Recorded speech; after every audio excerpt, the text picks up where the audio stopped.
Every year, 250,000 teenagers pack their bags and migrate to a single city in Rajasthan. They are moving to Kota, an educational hub packed with around 300 private coaching institutes.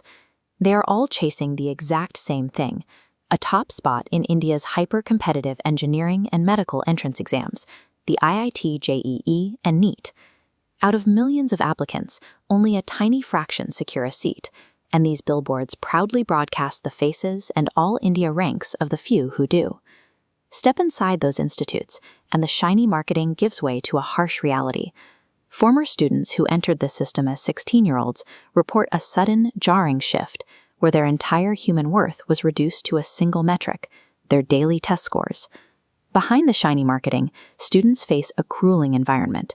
Severe sleep deprivation and isolation are common, as the endless preparation cycle leaves no room for anything else. These institutions market themselves as gateways to a comfortable life, but the pressure required to maintain this system often places academic success directly at odds with a student's health.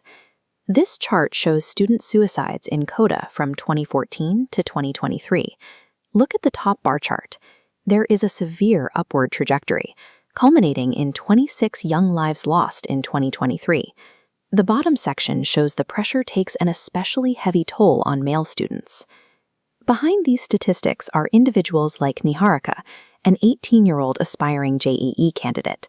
She left behind a note apologizing to her parents and labeling herself a loser for failing to meet their expectations. Placing teenagers in an environment engineered for maximum, inescapable stress makes these mental health crises a predictable, systemic output. To understand why Kota exists, we have to look at traditional Indian schooling. The formal education system heavily prioritizes rote memorization over actual skill development or conceptual understanding.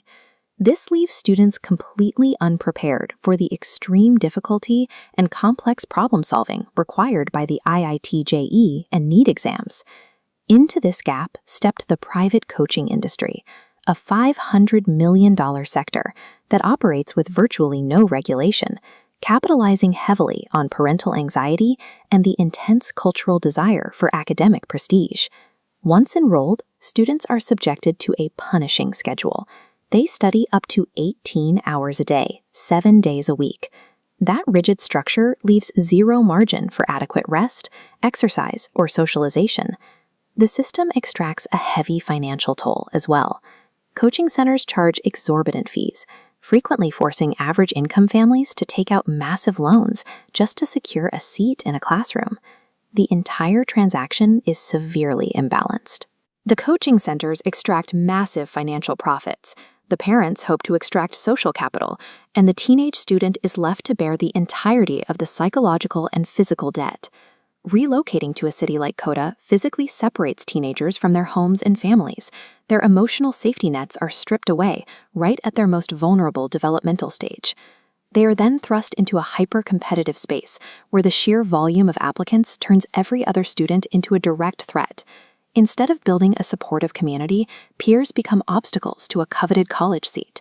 This isolation and fierce competition cultivate a paralyzing fear of failure. Students are conditioned to believe that missing an all-India rank means their life is effectively over. Authorities have responded to the resulting mental health crisis, but mostly with superficial physical fixes. Instead of addressing the crushing academic pressure, they have mandated measures like installing suicide-proof spring mechanisms and hostile ceiling fans. These physical containment measures are revealing. They show that the institutions fully acknowledge the lethal psychological danger their environment manufactures, yet they refuse to alter a business model that remains highly lucrative. To stop this cycle, there is an immediate need for strict government regulatory oversight of the coaching industry.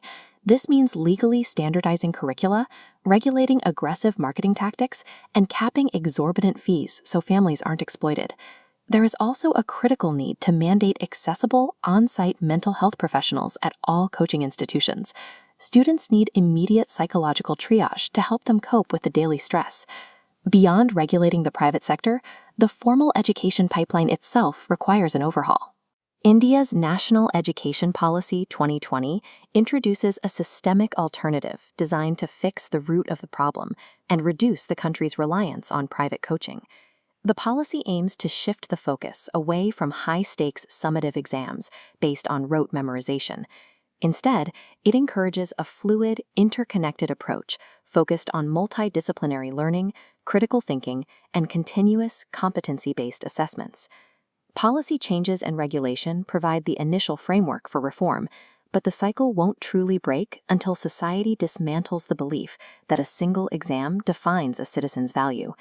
The most immediate and impactful cultural shift must begin in the home, specifically with parental expectations. Parents need to initiate honest, ongoing conversations about what their children actually want to do with their lives. Prioritizing a child's emotional health and stability has to take precedence over chasing societal prestige. It is equally important to actively validate and nurture diverse career choices.